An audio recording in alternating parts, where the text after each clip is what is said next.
What's the worst that can happen? I asked myself. And not in a spirited, glass half full, go forth and fulfill your creative fantasies kind of way. But in a, hey, let's indulge a disastrous thought exercise for a few minutes until that bipolar mental jury exacts a negative judgment to every possible outcome, damning you to a life sentence of creative paralysis. Hooray! Kind of way. But fuck it. I mean, what's the worst that could happen? So I threw on a microphone, and I slipped a portable audio recorder into my pocket, and I hit the streets of New York. I was trying to capture a stream of consciousness, whatever would babble out of my mouth hole.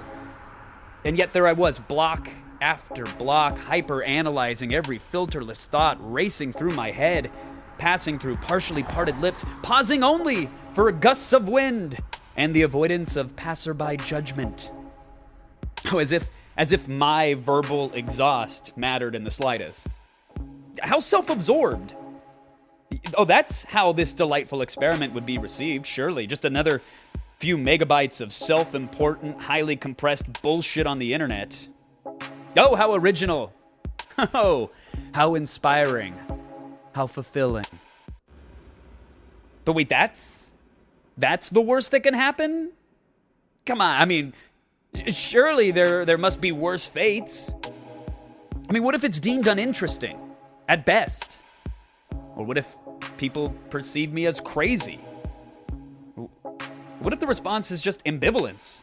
I mean, at least that's an emotional reaction. You know, a connection is being made, however loose or tentative. But what about apathy? What about the notion of spending an hour rigging yourself with wires and lugging a messenger bag brimming with technology across Manhattan simply to catapult an idea into the digital ether and only to receive nothing in return? To be met with an absolute lack of concern or enthusiasm or interest. There you go. There you go right there. That's the worst case scenario. No, it's not. You're lying. You're lying to yourself. This right here, this process, this exact pattern, this is the worst case scenario. This isn't what it's supposed to be all about. Creating solely for the response? Or rather, not creating in anticipation of a lack thereof? Really? Since when? This isn't healthy. The response is an honored and deeply cherished cherry on top. It's a privilege, but without it, the sundae should be just as sweet. And I'm hungry. I'm fucking hungry. But the pangs of what's the worst that can happen? Oh, that stabs at my core with such intensity at this moment that I no longer have the capacity to recognize that I am starving.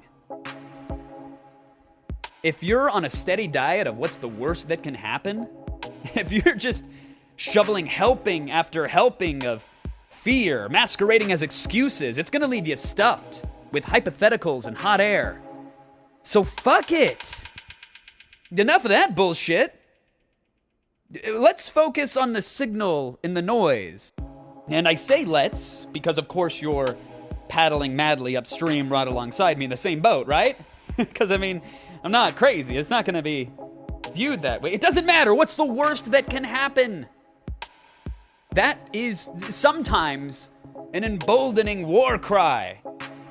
But more often than not, let's be honest, that's a slippery slope, man. That's a dangerous, self-destructive precipice where you're going to lose focus, you're going to lose footing, you're going to be left directionless, dangling high above a pit of unproductiveness. You know, you're too afraid to fall, but you're just too weak or too unwilling to pull yourself up.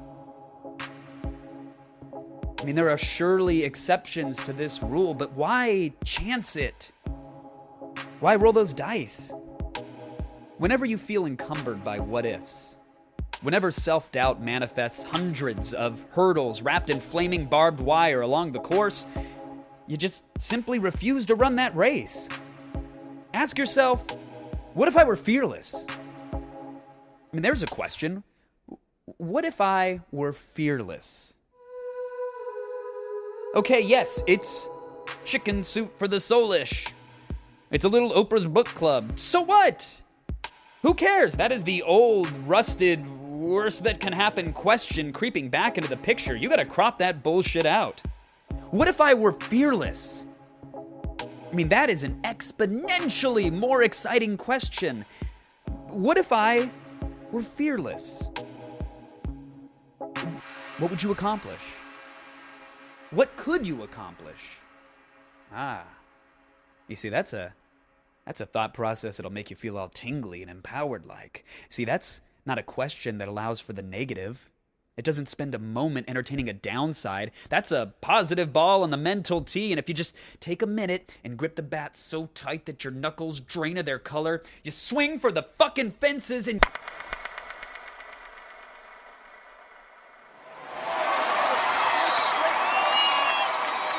you will connect. You'll hit it out of the park every single time.